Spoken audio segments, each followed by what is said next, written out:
Hi, friends. A word about the logo I've chosen, the ginger jar, and even the title. And I just assumed that, or maybe because I've read stuff before about the ginger jar, and I just assumed they were for storing ginger candy. By traditional Chinese ginger jars were, but I don't know where I saw that this is not actually a ginger jar. What I have there with the real ginger jar, they say is the one with a flat lid, but this one has that curve top, and also the shape is a little more curvy. Anyway, if you know about the ginger jar and the real ginger jar, please let me know. I'm so curious, but I hope this is the widely accepted name for this kind of jar, this shape. And I know it's used decoratively, and it's really pretty. I just really love it. Anyway, the other use that they were saying it was for is as an urn for ashes for people who were cremated. So I don't know, it's kind of not a good thing for me to be using if it's true, if it's really just for as an urn. But as I said, it's accepted anyway universally. And what I wanted to say today was, I was wondering if you are someone who is currently grieving a loss. Are you mourning for someone who just passed? And or are you comforting someone? Are you condoling with someone you know? Several years ago, actually over a decade ago, I was privileged to be part of a crisis seminar, or how to deal with students in a crisis in school.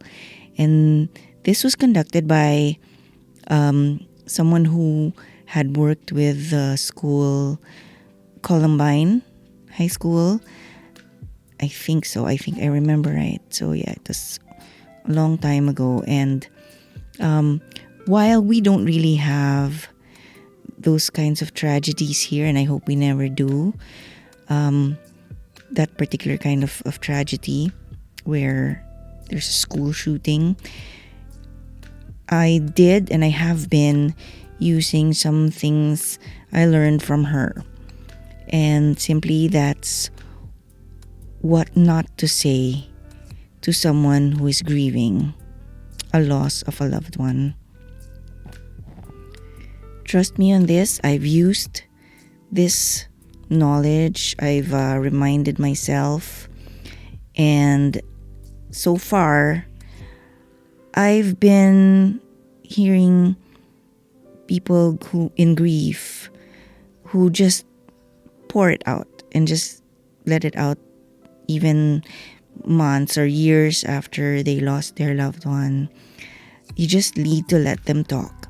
And what not to say when you go attend a wake, or if you're meeting that person during a wake, please never ever say that you know how they feel. Don't say, I know how you feel. That's one of the worst, or people in mourning, people grieving, really don't like to hear that. I know it's an effort to empathize, to show sympathy, but it makes them feel worse. Because think about it, if you were told that, if maybe you were the one in grief in the past and people told you, oh, I know how you feel, and they start giving you advice or saying things like, be strong, that's really a no-no, I think. I was taught. So that's one thing.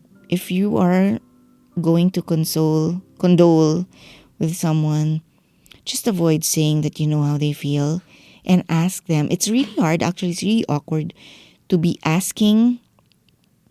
We often think they don't want to talk about this, so let's just avoid it. But sometimes, more often than not, they actually feel even worse if you just don't bring it up, or it's like you're ignoring it, or you're not acknowledging it, the death, I mean, of their loved one.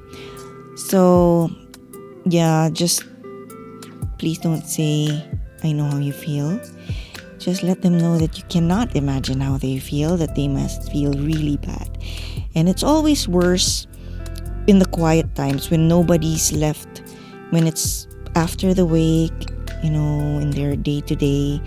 It's probably worse when all is quiet. But it's really important to let people go through the grieving process. Let them talk. I hope that helped you.